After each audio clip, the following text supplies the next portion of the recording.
Assalamualaikum warahmatullahi wabarakatuh. Waalaikumsalam.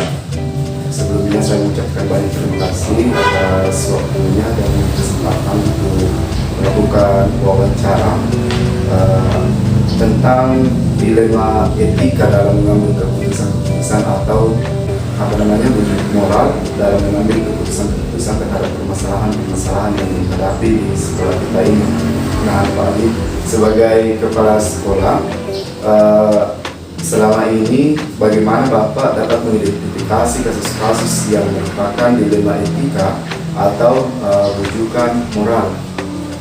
Ya, jadi baik, terima kasih atas kesempatan ini untuk mengidentifikasi sebuah permasalahan. Kita sebagai pimpinan di satuan pendidikan itu harus melihat akar permasalahannya lebih dulu. Ketika permasalahannya ini memang perlu diberikan kebijakan oleh kepala sekolah, maka disinilah peran penting kebijaksanaan seorang kepala sekolah untuk memberikan kebijaksanaan di luar daripada aturan yang telah disepakati. Nah, walaupun seperti itu, tidak semua aturan itu diberikan kebijaksanaan kalau misalnya itu akan merugikan pihak sekolah dan peserta didik.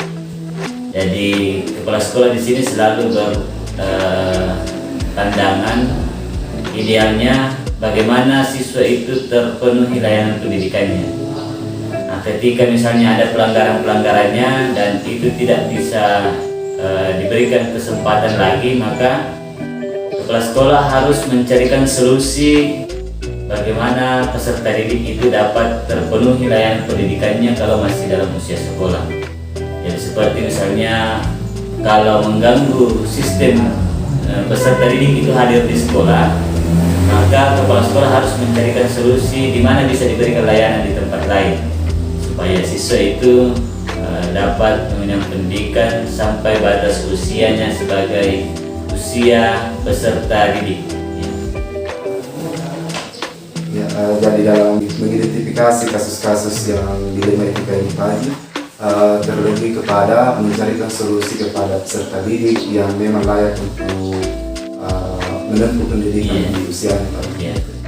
Selanjutnya Pak Haji, selama ini bagaimana Bapak menjalankan pengambilan keputusan di sekolah, terutama untuk kasus-kasus yang dimana ada dua kepentingan yang sama-sama benar atau sama-sama mengandung nilai-nilai kebajikan?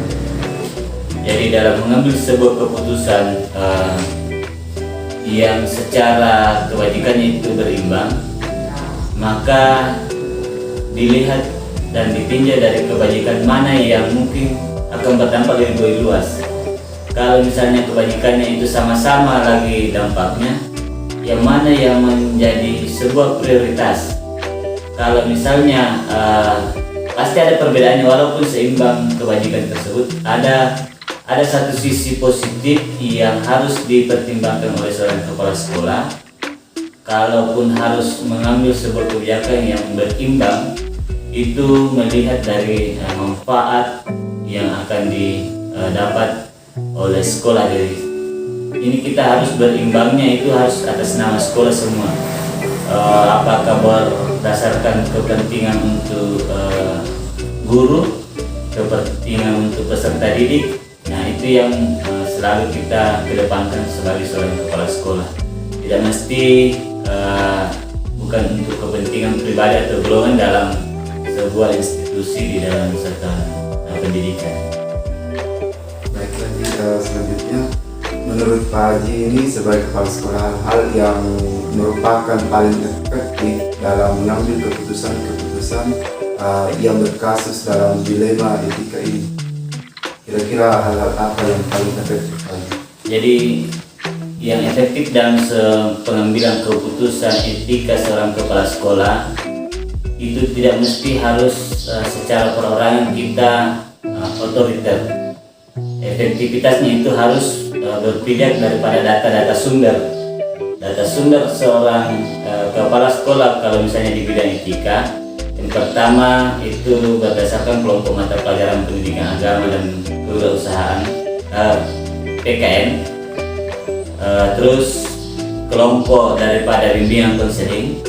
Dua kelompok ini yang membidangi tentang penilaian sikap itu berdasarkan aturan. Ini yang lebih efektif memberikan masukan kepada kepala sekolah sehingga keputusan yang diambil kepala sekolah itu dapat lebih tepat dan efektif.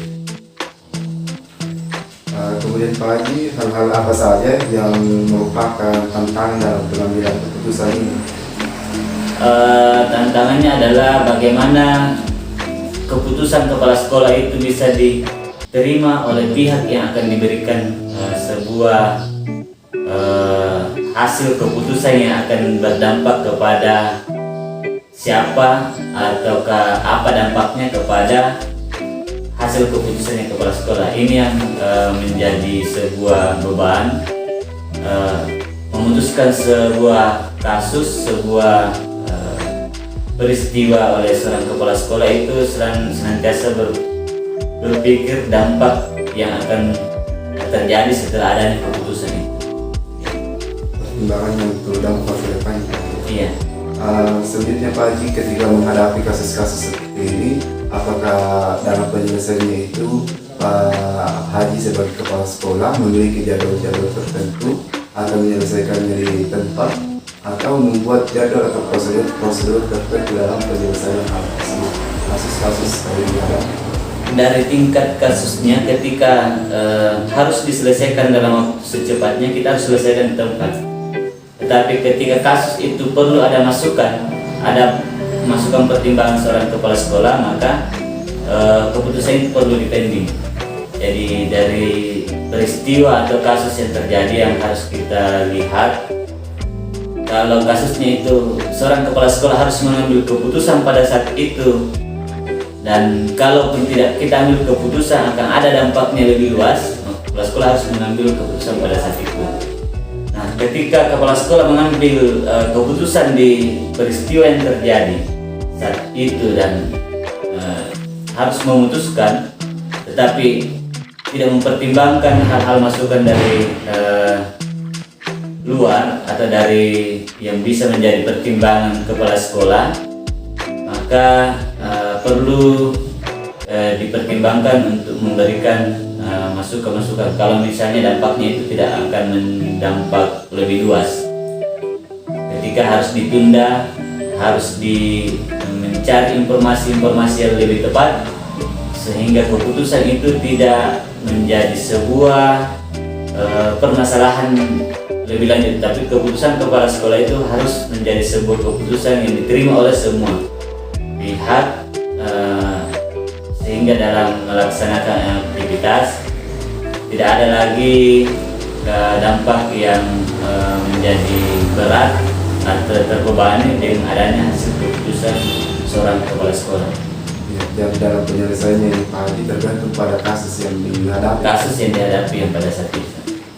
Terus Pak Haji, dalam mengambil keputusan ini, apakah ada seseorang atau faktor-faktor lain yang bisa mendukung Bapak dalam mengambil keputusan-keputusan? Dalam mengambil keputusan ini tidak menentukan ada seseorang atau faktor lain yang harus mempengaruhi seorang kepala sekolah. Itu tidak boleh menjadi sebuah adanya orang-orang tertentu, tetapi seorang kepala sekolah harus mengambil keputusan berdasarkan aturan-aturan yang ada, tata tertib atau berdasarkan aturan dan kompetensi seorang kepala sekolah dalam mengambil keputusan harus lebih bijak, tidak mesti harus terpengaruh oleh pihak individu ataupun pihak kelompok-kelompok lain, karena itu bisa saja menjadikan keputusan kepala sekolah bias ketika ada hal-hal yang mempengaruhi seorang kepala sekolah dalam mengambil kebijakan seperti itu. Jadi harus memang dari keputusan sendiri dengan pertimbangan-pertimbangan aturan yang berlaku. Yang terakhir Pak Haji, dari semua hal yang telah disampaikan, mungkin ada semacam pembelajaran yang dapat dipetik dari pengalaman Bapak dalam mengambil keputusan-keputusan dilema etika ini. Jadi ketika misalnya kita menghadapi permasalahan antara guru dengan peserta didik, maka seorang kepala sekolah ini mungkin sulit membedakan mau memberikan keberpihakan kepada siapa. Tapi di dalam satuan pendidikan ini, seorang kepala sekolah perlu berpihak kepada peserta didik sebagai bagian yang pendukung daripada adanya satuan pendidikan. Namun tidak mesti harus menyepelekan keberpihakannya kepada guru, karena ketika seorang kepala sekolah berpihak kepada siswa, maka kepada gurunya itu ada dalam bentuk pembinaan. Jadi seperti itu yang perlu kita pelajari, membuat sebuah keputusan kalau antara guru dengan siswa ada yang mau diberikan kebijakan di antara dua yang bersamaan ini, maka kita harus mengidentifikasi kepada peserta didik, begitupun kepada gurunya. Kira seperti itu ya, perlu kita cermati dalam memberikan keberpihakan kepada siapa. Terima kasih Pak Haji atas pembelajaran atau yang pengalaman Pak Haji dalam mengambil keputusan.